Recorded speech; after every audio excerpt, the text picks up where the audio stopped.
Well, welcome again. There have been an awful lot, an avalanche of rumours this week in the last few days on social media and the Guernsey grapevine.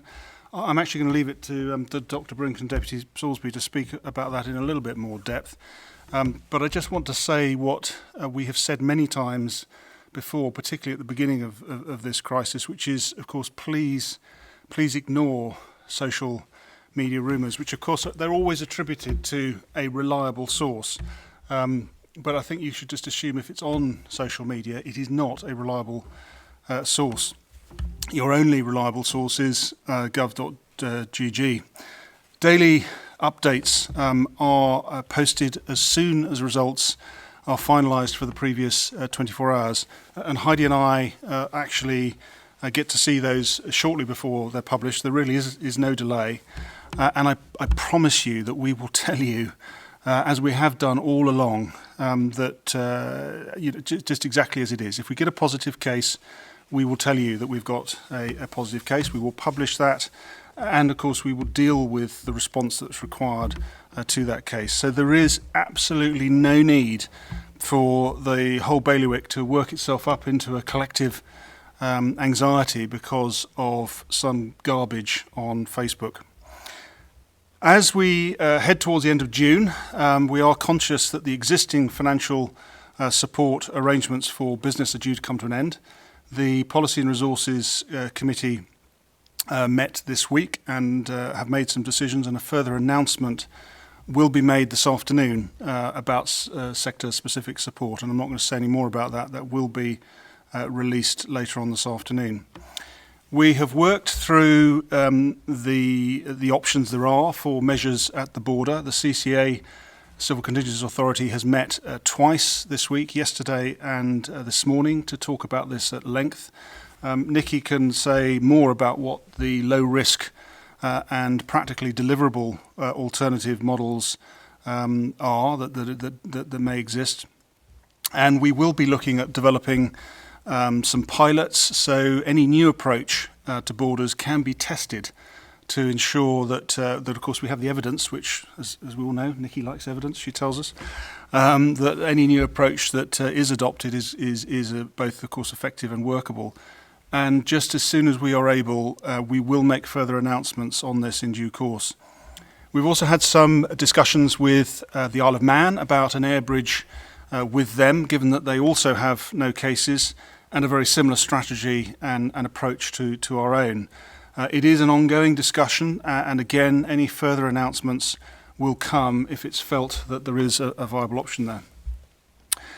The CCA's Civil Contingencies Authority has also considered whether there was a need for any more regulation, any new regulation that would allow us to deny entry at the border, given media reports of people arriving with no clear destination for their self-isolation. And actually we learnt from the Guernsey Border Agency that in fact there's only been one such case which was effectively managed at the time.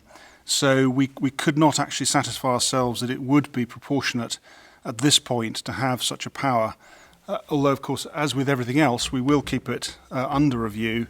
And should it become a problem, then, of course, we will act quickly, as we always have, if we find that we need to.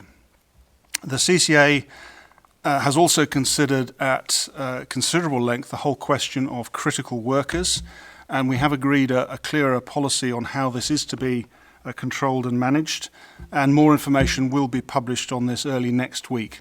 Like I say, the decision's only having been made in the last 24 hours. That does need to be, a little bit of time needs to be spent on just turning that into something that can now then be published. So early next week, that information will be put in the public domain. As we sit on the eve of Phase 5 at midnight tonight, that I think has given us all a bit of a pause to reflect, and I'm sure for all of you as well. And I'm just going to share some personal reflections for a few minutes and perhaps ask the others to do the same when they speak as well. I suppose for the first, one of the things I mentioned right at the beginning, for the many that have actually asked, I can confirm that there has been absolutely no progress on clearing the attic. That is clearly going to have to wait until either we move or we die, whichever comes first, I suspect. But I have actually acquired a colony of bees. which is fulfilling a 20-year ambition, and I'm trying to learn new skills needed to look after them. And I guess they certainly know how to build and work together as a connected community. Tomorrow, to all intents and purposes, of course, life in our bailiwick bubble can return to normal. And when we went into lockdown on the 25th of March, it was, of course, initially for just 14 days. We had absolutely no idea then how long it was to last. But as we've observed the course of this disease and its management elsewhere and around the world, it's become quite obvious, of course, that actually to get to this point after 3 months is quite remarkable. Many of you will be old enough to remember President George W. Bush standing on the deck of the aircraft carrier, the USS Abraham Lincoln, on the 1st of May 2003 after the invasion of Iraq. And he said at that time, our mission continues and we have difficult work to do. But of course, what he was actually remembered for was standing under a banner which was hung on the bridge of the ship behind him, which read, "Mission accomplished." And the Guernsey equivalent of a banner behind us today would probably be the words from a meme which went round on social media recently with the words, "COVID-19, ? Completed it, mate." And of course, it would be equally wrong to have that hanging behind us today. I would not be happy for a banner that said anything other than "First wave, under control." I think one of the things that struck me during this crisis is how important language and communication are. We've been open and transparent. We've told you what we know and what we don't know. We've told you when we've got things wrong, and we've taken considerable care, I think, to try and ensure that what we say is clear, concise and consistent. And I know at times we haven't got that right, and we've had to revisit some of our comms, but I think the comms on the whole, particularly from the comms team and all they've done to support us, has been fantastic. But what Heidi and I don't have, we don't have legions, in fact we don't have any, speech writers behind us. Occasionally we bounce ideas off each other or those of us around us, but what you hear from us is very much in our own words, for good or bad. And I used a phrase in announcing lockdown, which clearly, with the benefit of hindsight, had real resonance. I said, "We've got this." And what I meant, of course, was we've got this under control. We've got a plan, and we're going to execute that plan, and we will flatten the curve.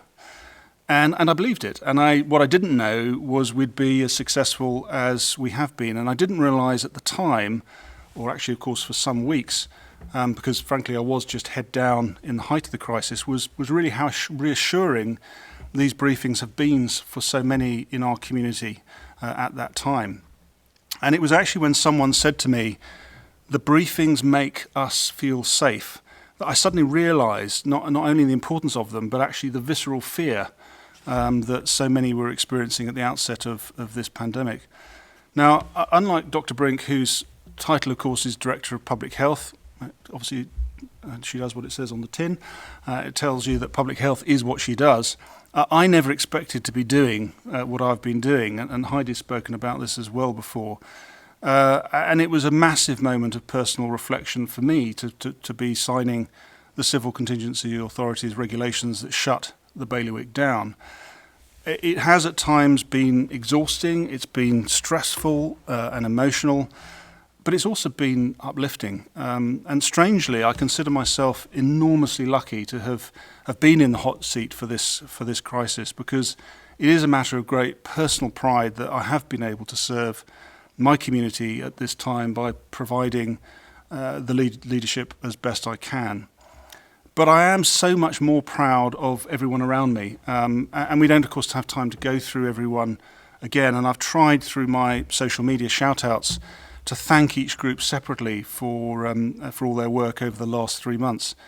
But I guess what I'm really trying to say, and Nick has expressed this far better than I have over the last couple of months, is I'm just so proud of the whole bailiwick community in all the islands, and us all being a part of it, us coming together as Guernsey together. And I think whatever the course of whatever the course of this this virus from here, just actually getting to this point alone, I think, has been an experience that I think firstly none of us will ever forget. But I think secondly, it's been so transformational in so many ways. And whether that's personal in terms of how we live, work and travel, and it is actually so encouraging to see so many more people taking up active travel options in walking and cycling to get to school or work. And I think that's what gives me so much hope for our future. I mean, I am a natural optimist. People who know me will know that, and I say that. But I really am so optimistic about what comes next for us, because we have some massive challenges in recovery ahead of us. But I've absolutely no doubt whatsoever that we will revive and thrive together. And I know that because we've demonstrated what we can actually do together. I think most of us readily agree that there is actually nowhere else on earth we would rather have been than here during a global pandemic. And that's a pretty good building block on which to become one of the happiest and healthiest places in the world. And we have shown that literally we are global leaders. And we do need to do things differently, and we need to make sure that we capture the best of the lockdown experience, not just return to our old ways, whether it's at work, whether it's how we travel, whether it's how we work, or of course whether it's how we do government. And I truly believe that we can take this experience and we can now use it to achieve really anything that we set our collective minds to, whether it's rebuilding and growing our economy and community, or tackling our environmental problems and climate change. And I think really the only limit now is actually the scale of our ambition. So let's just get on and do it. So that's enough from me. Heidi. Thanks, Gavin. There's a few similarities between what you just said and what I'll be saying in a minute as well. So it's been 50 days since we had our last positive case. Yes, despite, as Gavin said, despite all the rumours that have gone around the island in the last few days, we have had no new cases for the last 50 days. And it was Winston Churchill who said, a lie can get halfway around the world before truth gets its pants on. And I think we've really seen that this last week. So no new cases and no causes for concern either, since we announced our intention last week to move to phase 5. So I am incredibly pleased and delighted that as of midnight tonight, all local restrictions will fall away and we'll all be in our bailiwick bubble. The directions that HSC have had in place will fall away and we'll no longer need the emergency powers vested in us by the CCA. This really is a cause of celebration. I'd really like to thank everyone for getting us into this place today. It doesn't mean our job's over, however. Not only will we be constantly be monitoring the local situation and being briefed by Dr. Brink, of course, but we'll also need to be focused on getting health and social care services back up to speed. Clearly, some services have been considerably disrupted because of the measures put in place to mitigate a potential threat of infection from COVID-19. But I'd just ask you, please, to bear with us because the staff, everybody behind the scenes is working really hard to get things back up to normal. We understand the pressures and how hard it might be for some people out there. We do understand that, and we're not going to be resting on our laurels. We will be making sure that we can get things up to speed as soon as we possibly can. Now, a couple of weeks ago, I mentioned that the Committee of Health and Social Care is undertaking a survey to understand your experiences over the last 3 months. We want to capture this information while it's still fresh in everyone's minds, understanding what you see as the positives or negatives of the restrictions, whether you face additional or different challenges, and what we could have done better. Not only will this be useful should we ever have to go back into earlier phases, and I really do emphasise if, but also it can help us in how we can do recovery better.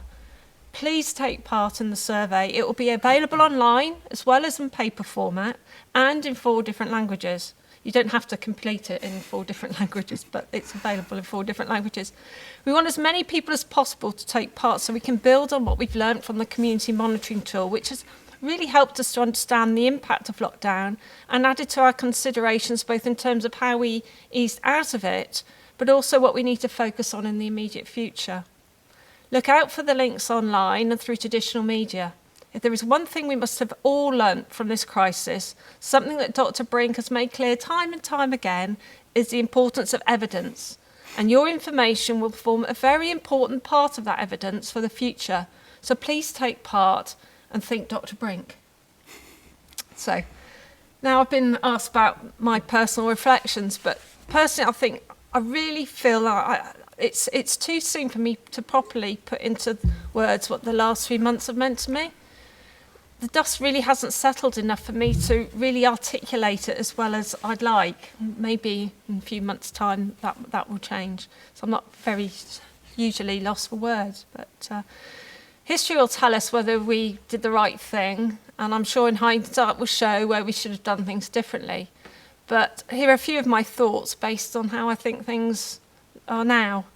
I'm relieved things have gone as well as the way they have, and so delighted for everyone in the Berwick that tomorrow we can celebrate life without the restrictions we've placed on you all, even if travel is still difficult. It will be a fantastic day indeed. I actually know somebody who's been growing their beard throughout this, and tomorrow will be the ceremonial shaving, and I do intend to be there at that. So watch it, and yes, he'll have to buy me a drink, that's for sure.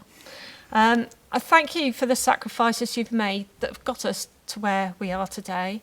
I'm sorry for the sacrifices that you've had to make to get us where we are today, and I am responsible for you having to have made those sacrifices, and I apologise to those of you for whom it's just been too much.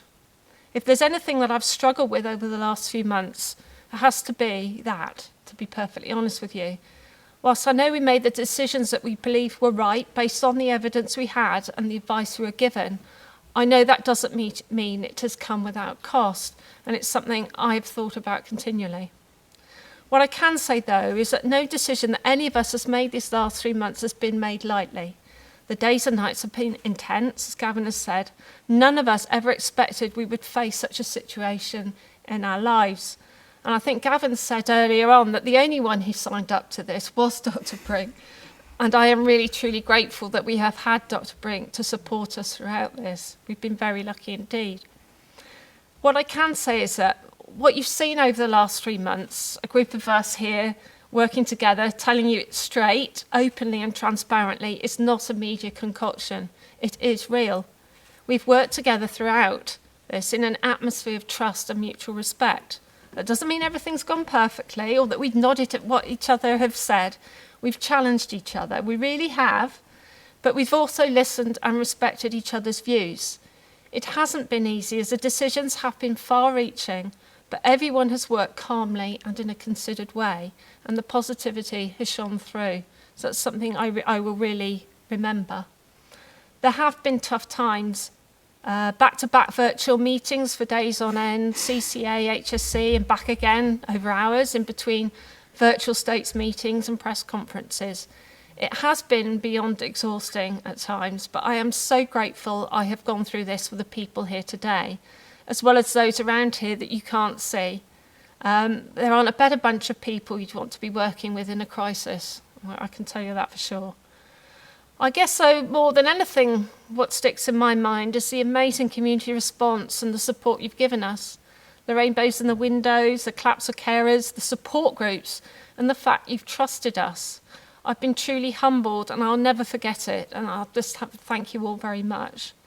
We're not out of the woods yet, and we know we can't stay in splendid isolation forever, but continue to trust us, and I didn't know Gavin was going to mention this phrase again, but please continue to trust us when we say we have still got this. Thanks, Heidi. Nikki.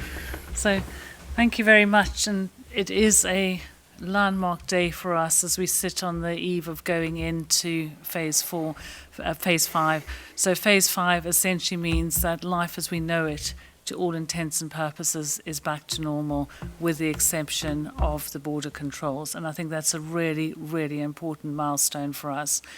What we want to do at this stage is take some of the positive lessons that we learned from the bailiwick, for example, the good hand hygiene, the respiratory etiquette, the stay at home if you're ill, and integrate that into our new normal to make us a stronger and healthier society.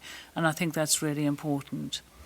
We've done over 6,000 tests now, and we are now day 50 with no new positives. And I think that's really important as well. I think what I would say is that we have always been open, honest and transparent with you, and we don't have any new cases. We looked at our figures this morning. We have no new cases.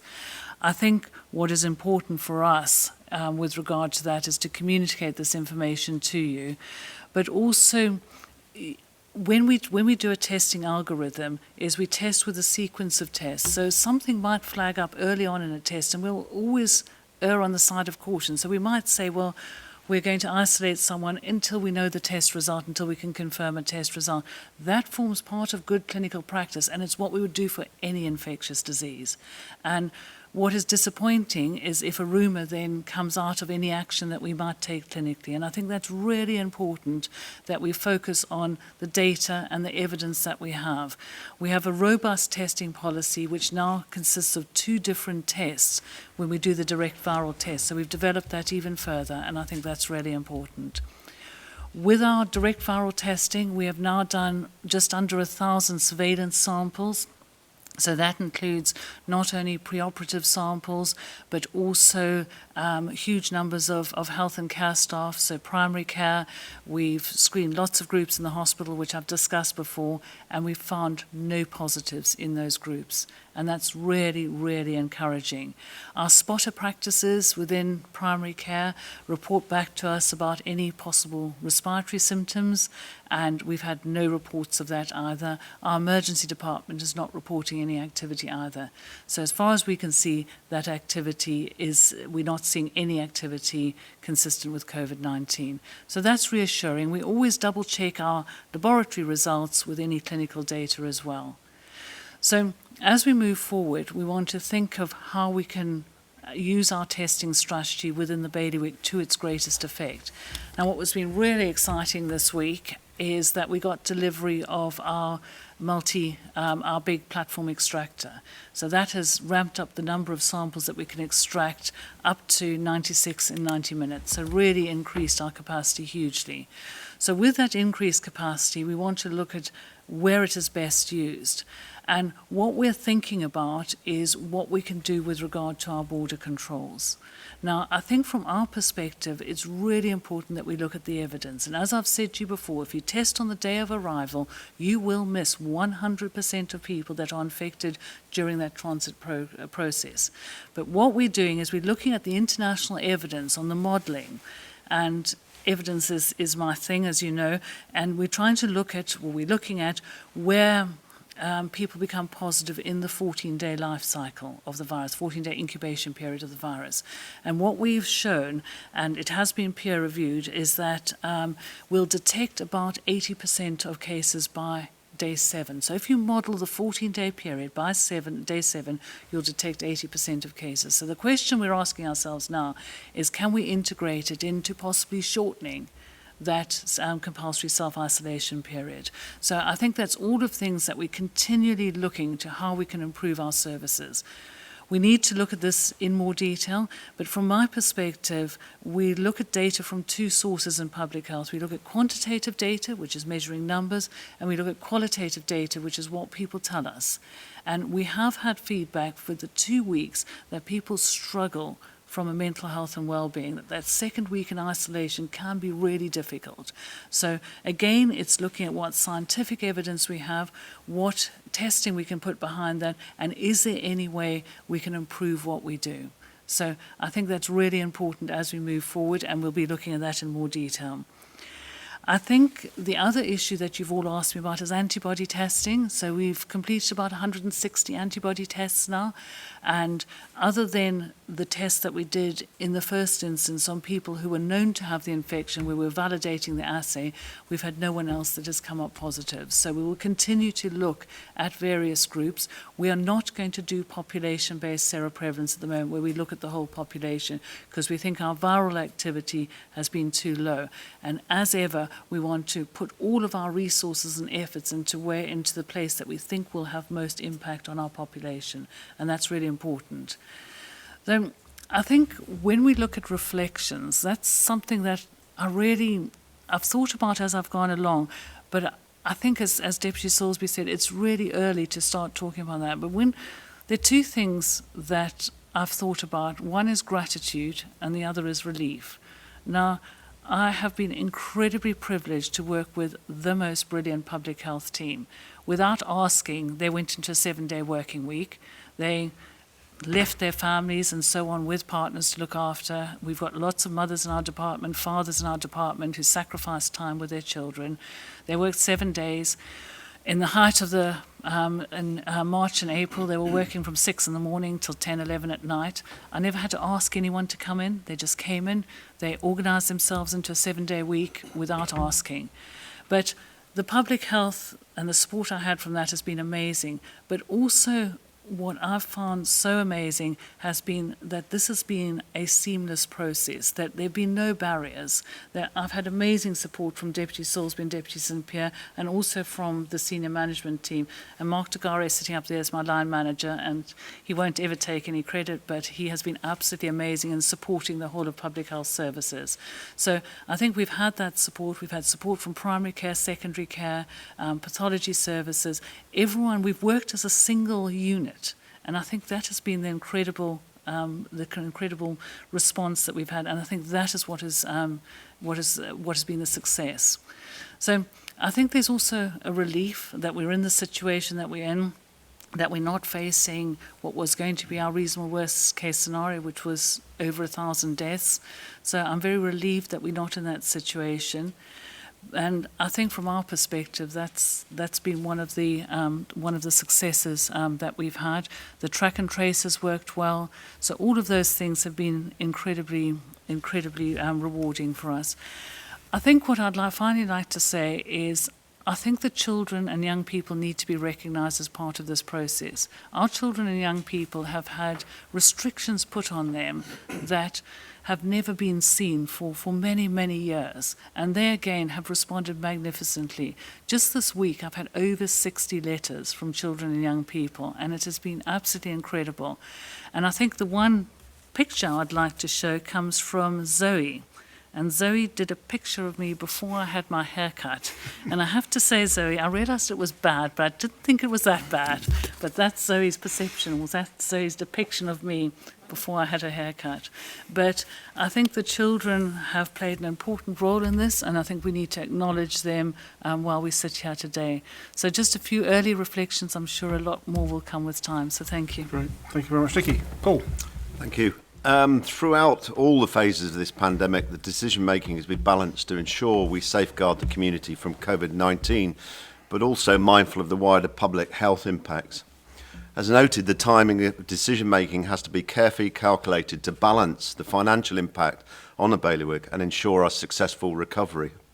We've used our data to inform our decision-making throughout, and as Deputy Salisbury has announced today, participation in the community survey will help give us information to inform our strategies moving forward and accurately reflect the community sentiment for posterity. Systems issues during April and May meant that, even though we could calculate the financial impact of support payments being made, it was difficult for us to report accurately on the numbers of individuals left without employment during the months of lockdown. We now know that more than 1,568 people were reported unemployed at the end of April, and that rose to 1,631 at the end of May. This was a considerable increase on the number reported in March, which was stood at 497. Our focus now is on our recovery, and it has never been more important for all of us to support the local economy. We must hope to see these figures improving steadily over the coming months, but equally we must monitor the longer-term full impacts of COVID, as much may not become evident until we are well into 2021. The necessary focus on the recovery strategy by government with the community cannot and should not be underestimated. This afternoon we'll be launching a campaign to encourage you all to support your local retail sector. Buying online has become even more the norm during this pandemic, but if you can make a choice now, please choose local first wherever you can do so. This campaign comes on the back of the staycation campaign, where we're delighted to say many of you have booked your room, your meal or your activity, and by doing so, supporting our colleagues in the hospitality sector, which has been so hard hit. I enjoyed personally a fantastic overnight stay to celebrate my birthday this week. It was a wonderful experience and the staff were fantastic. More than 16,000 individuals have now clicked on through the staycation website to the various businesses taking part. You can continue to show us Guernsey together and continue to make us all proud. With the move to Phase 5, this has further changed the potential landscape for our schools, but due to the success and positive response from parents about some of the measures put in place during Phase 4, for example, softer starts in primary schools and efforts to support walking and cycling, as noted by Deputy St Pierre, some schools have decided to retain measures that have worked really well for them. Parents and carers should have received a message from their child's school yesterday to explain arrangements that will be in place for next week and until the end of term. It is really fantastic achievement for the bailiwick to be in a position where our education system is one of the first in the British Isles and across many other countries in the world to be able to return to a high degree of normality. Importantly, this afternoon we will also be publishing more details how you can access public services from Monday. All services have continued to run throughout the last few months, and we have adapted to make this possible. Necessity has encouraged increased numbers of you to move online, and like private sector businesses everywhere, we too will be looking at where necessity has now given us opportunity, and we can continue to do things differently and more efficiently. Please check our website to give us a call before making a visit to one of our office buildings, as there are appointment-only arrangements in place in some areas. If you have any issues of accessing what you need, then please can you also call the non-clinical COVID helpline, which will remain open for the foreseeable future. In terms of reflections, that's quite a question for me. I'm not a politician, but represent over 5,500 staff that provide the backing, as Gavin and Heidi have mentioned. Indeed, Nikki's role and the public health team come under the employment of the organisation which we say is the public services. In terms of a personal reflection for me, really, my family, like many of the colleagues here, haven't seen an awful lot of me, because being at the sort of centre of the organisation, I felt it really important with so many of our staff having to work at the front line that I was seen to be in work and working. And it's really reflected on me on how important the support your family are.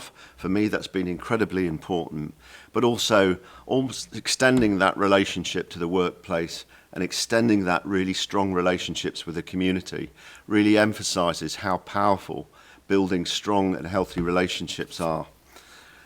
In terms of recognition, again, as Deputy St Pierre said, and indeed Nikki, it's impossible to cover the extent of people that have contributed so effectively to the challenge of COVID-19. But I think it would be remiss of me not to do so, heading up such a large organisation. And I think whilst acknowledgement of the public health and healthcare workers is indeed unquestionable, I've equally been humbled by those who seek little recognition but provide and have provided continuous services throughout this difficult and challenging time.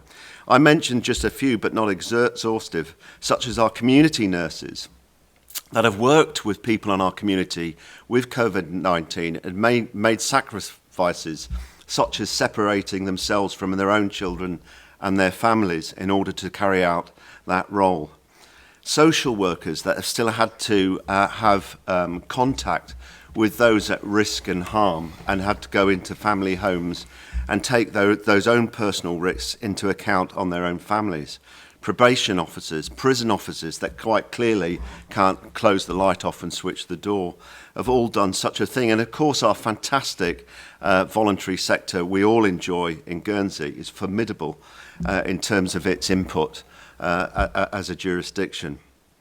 Also, just as an example, a real worked example of this is this week I took opportunity very early in the morning to go down to our fantastic waste site, and it's not just the recycling centre, but the huge building that recycles every element of waste on the Guernsey.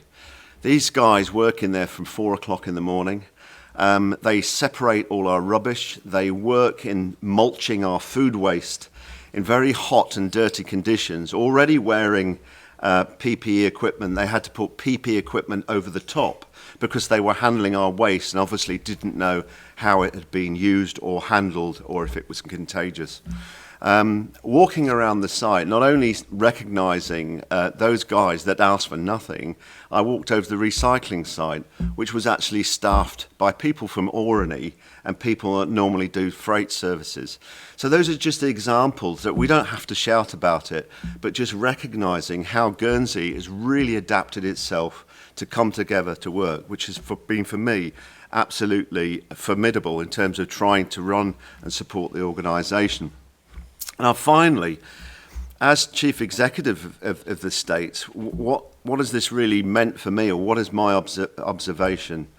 Well, certainly those that know me well since I've been in this position have heard my continuing mantra of my mission to work more effectively as one organisation and work effortlessly together with the community for the best of our community, our jurisdiction. And if ever there was proof in the pudding where government, the public sector, and our community can achieve clarity of purpose and timely fashion in terms of decision making to work effectively, then that result provides the opportunities and successes that could really achieve the happiest, healthiest and best place to live on earth. Let's keep it going. Great, thank you very much. Okay, questions. Who wants to kick off, please? Go on then. Danielle from the Guernsey Press. How many people are currently in self-isolation and how has it been policed? Who is policing it? Yeah. In the absence of law enforcement, head of law enforcement, would you mind taking that? I don't have the exact numbers, Danielle, but it's round about 450 at any one time. So those, because obviously people are in self-isolation for 14 days, so it's an accumulative number. So that's the approximate number at any one time, but I don't have the exact numbers on me for today. So people get their self-isolation notification when they arrive, and then we do spot checks on people in self-isolation, both phone calls as well as spot check visits. We take the whole thing of self-isolation really seriously because we obviously want to prevent infection entering our community. So we think that's really important. So does that answer your question? Is policing? Who's actually going to the homes? Oh, so it's usually Guernsey Board Agency. We're working with the police and Guernsey Board Agency on that.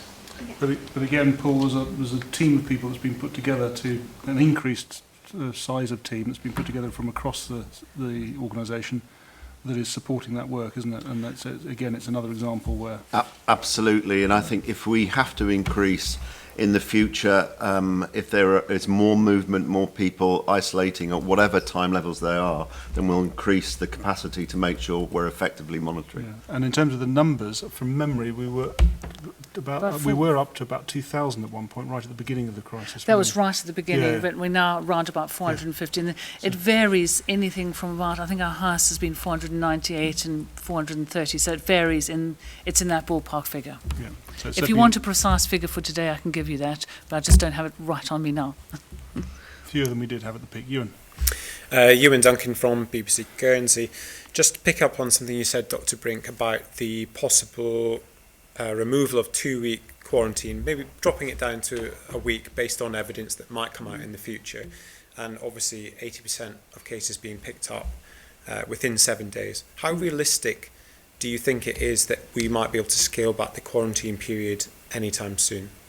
That's certainly something we'd like to look at, and it's all about the evidence, and that's why we want to do that piece of modelling in the first instance. So we've done that.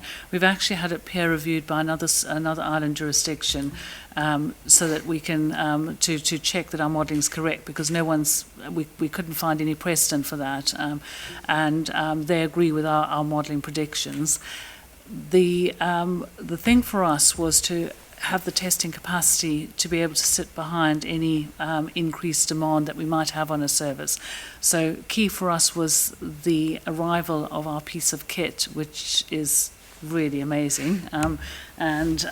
So that will help us do our 90s, help with our throughput. So that's something certainly that we would like to explore. Just to be clear, because I'm not sure it's necessarily come through in so far, is if that were to be progressed, it would be on the basis that the individual was tested on day 7. So they wouldn't just be released into the community as they are currently in day 14. They'd be tested and would only be released on a negative result, which is why you need the additional capacity to enable that to happen. And even if we were to go with that type of program, is with a day 7 test and a release on a negative result, what we'd be saying to people between their negative result and day 14 is to go on what I'm sure you remember the term passive surveillance, so have a low threshold to seek testing. And we'd be saying to them, please minimise, don't go to restaurants and so on, go about your business, but don't go to large crowded areas and so on. And one of the things I've always done through this whole process, I trust our community. Our community have been magnificent in their response. And I think people will respond when they see that we are actually trying to use our technology to actually improve things for the whole population of Guernsey. And fantastic news what you just said there. And obviously with this new piece of kit coming in and more research going to put into it, how long realistically do you think it could be before we see some announcement about that? I'll jump in there. I think that's the purpose of thinking about pilots. So it would actually enable us to test to ensure that A, it works in terms of the evidence that would be needed for a more permanent decision, and B, that we've actually got the capacity to do that. So again, no policy decision has been made that would lead to a shift from the 14-day self-isolation. But the work is being done that may enable that. That's probably the best way to express it. So, for example, the Civil Communities Authority is part of its process of regularly reviewing the regulations. Those have been approved again today for the next period, and they include the 14-day period. So that very much is where we are at the moment. But this work is going on as part of that, of where we may be headed. Next question. Yes. Keelan Webster, ITV News. Can you tell us a little bit about what things you're looking out for, or what things need to happen before we move into phase 6? So that's a really good question, and we are looking at what triggers we should use. So the obvious one is the availability of a vaccine. That seems to be more optimistic than it was earlier, so that would be one trigger. But also looking at what the community prevalence is in our neighbouring jurisdictions. And that's really important, because at the moment we're surrounded by jurisdictions, all of which have ongoing viral activity. So what we're doing, and in fact we're going to explore it with another jurisdiction, is what parameters we should be looking at within the UK, for example, to allow us to not have our border restrictions. And so that's a piece of work that we're going to start now. So it's the type of things we're looking at. The Office of National Statistics in the UK do what they call prevalence surveys. So we're going to be looking at what the prevalence surveys show and see whether there's some work we can build on that. What they've done in, for example, New Zealand and in Singapore, they're making these so-called green lanes. And what happens is that two jurisdictions look at each other's data and say, well, we can have green lanes between those, so that's quarantine-free travel. So that's based on a mutual scrutiny of both jurisdictions' data. And that's something that Deputy St Pierre alluded to with the air bridge to the Isle of Man. So that's the equivalent of a green lane. So that's one aspect of the border issue. But the other thing is clearly looking at the UK and working out how we can assure ourselves that the risk is low enough for us to not have some sort of border restriction. And that's going to be a piece of work that's ongoing. We only want to start it over the next week or so because of the impact of the border closures in the UK. So we're looking at all of that. Their track and trace is, although it's not fully functional, there's a lot more track and trace going on. So it's going to be really interesting to see what happens to that community prevalence. And we're looking at that sequentially through the ONS, the Office of National Statistics data. So that's not a complete answer, but I hope it reassures you that we've got our eyes on it and we will be looking at it in detail. Okay, next one. Is there any, sorry, just to go back on that, is there any jurisdictions you are speaking to aside from the Isle of Man at the moment, or is it, like you say, sort of a case of waiting and seeing how things go elsewhere? There are a number that are sort of on the radar screen, as it were, but in terms of the having progressed furthest, I think it's probably fair to say the Isle of Man is the furthest down that track. There are a number of others that would probably be of interest, I would say. Yeah. Next question. Sorry, anyone else? No, you? Just to keep on the topic of Airbridge with the Isle of Man, how far along are those dialogues, and how long could it realistically be before we get a link, and what could the benefits be for Guernsey? Well, I can probably better answer the second half of the question than the first, because I don't think I've really got much to add, I'm afraid. And I understand you pushing the point, but I'm not really I'm just not in a position to say. It is a dialogue which is ongoing. We will say something as soon as we can. And I can't say any more than that. In terms of benefits, I think it would be mutually beneficial. I think clearly both communities are in the same position of having a tight 14-day self-isolation on entry. So the ability to have a quarantine-free period of travel between, I think, would clearly potentially again benefit both of the visitor economies, and I think also helps in relatively small. For relatively small communities to be able to test this concept of green lanes, air bridges, that may then get rolled out further, or indeed, may be useful in a later stage of this pandemic if we end up with a second or a third wave. So, I think there are lots of potential benefits, and also, again, the actually demonstrating progress for both islands. I think is again good for the population's morale. So. I can see some advantages, but as I say, we'll come back further as and when we've got anything further to announce. Anything else? I realise we're very short on questions today because it's all fairly straightforward, but in terms of the guidance that's been given out to businesses on the island, is it pretty much you can go back to the way things were before COVID, or is it sort of, let's have a bit of an easing out and do it gently? I think let's go to Nikki for that, because I think she'll give the clearest version, because I think it is pretty clear. But so yes, we want to go back to normal, but we also want to go back to a better normal. So what we're saying is there's no defined social distancing, so you don't have to keep 1 metre apart, but it is sensible to keep separate from people you don't know. So it's really that kind of respect your personal space type of message. So have a bubble around yourself. So I think I'm hoping that the hand hygiene, the respiratory etiquette, the catch it, bin it, kill it, will stick with us. So I'm hoping that those good parts will stick with us. Some businesses have said, we've re-looked at our tea room, and actually, we could make it far more hygienic. So businesses are really taking this on board and actually looking at how they can make their workplace a healthier place. And I'm hoping that those positive messages will be taken forward. So it is essentially business as usual with those enhanced messages that we'd like to retain. And we're hoping that from that perspective is that people will behave sensibly.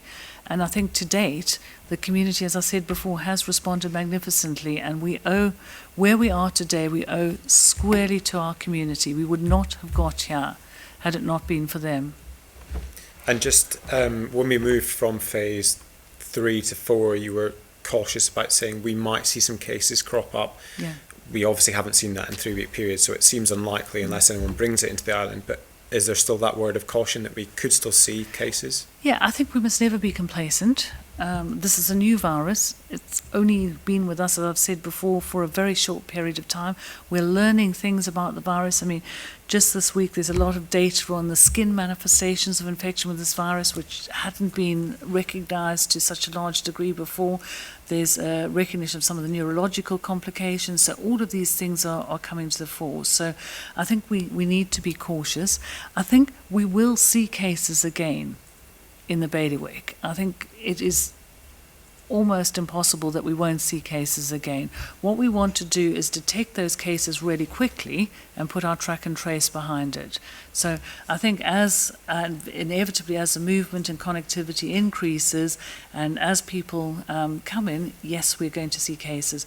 But we've got a good track and trace system. Just to remind you, by the 9th of March, our contact tracers were ready and waiting.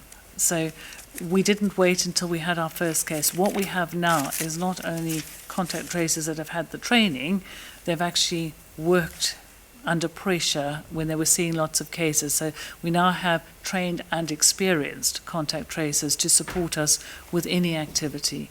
And we're planning for 4 possible scenarios, which is seeing an individual case, seeing a cluster of cases, seeing a second wave, and for our winter preparedness. So those are the 4 things that we're considering actively at the moment. Heidi.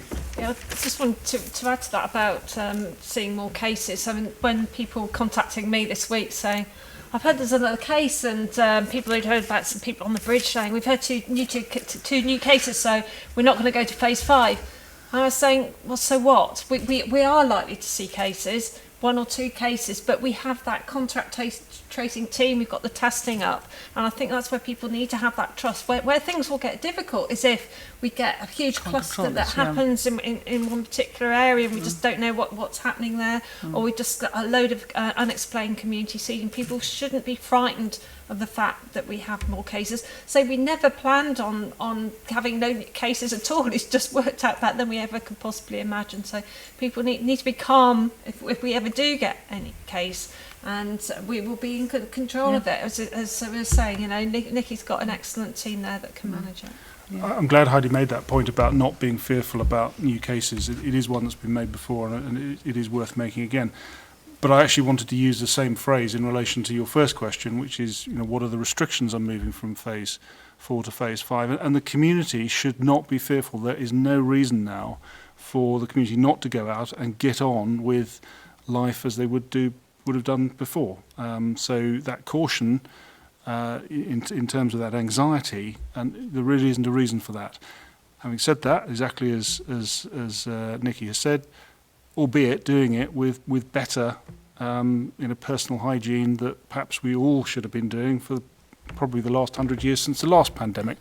But in terms of, yes, maintaining your space, washing your hands, respiratory hygiene, all of those things, and going back to the work thing, working from home. If you're feeling a bit ill, just don't go into work. Work from home. We know not in every job, but we know in a lot of jobs now that is possible. So it's there aren't the restrictions, but I think it is, going back to Paul's point, it's about learning all the lessons from this and applying them in a sensible way in this phase, and indeed I think Nikki would tell us in phase 6 and indeed beyond that we ought to be thinking and working and practicing with best practice. Yes, Keelan. Just in light of that, for businesses that have been operating in a controlled environment, are they still required to take people's contact details as we move into phase 5? No. No. Okay. All that's gone. Right. That was part of the directions that HSC issued, and they fall away as of midnight tonight. Any final questions? Okay, well, thank you very much. What we as we move into phase 5, in terms of these briefings, we do intend to keep these briefings regularly, but we're going to move away from a fixed Friday at 1 p.m. On the basis that we're now in probably what is quite an extended, what we'd expect to be a reasonably extended phase. So I don't think we necessarily need. We've decided we don't feel we necessarily need to have them every Friday at 1 p.m. But we will maintain regular briefings. So it's going to be more ad hoc, but obviously we will be giving plenty of advance warning, both to you in the media, but also obviously to the public as well. We intend to maintain all the disciplines of communication that we've talked about, keeping it clear, concise, consistent, but also regular as well. So thank you very much, and we will see you next time. Sorry, Heidi. Yeah, I would just like to say I hope by then I do get the next one. I've had my hair cut. It's now getting very irritating. But I'd also like to thank the staff and children at Preschool Duval who sent me a certificate saying Best President Committee for HSC ever. I think that tells me I need to get out while the going's good. Similarly, I would thank for a something that was done for me as well. I haven't brought it with me, but no, thank you very much indeed. Thank you very much indeed. See you next time.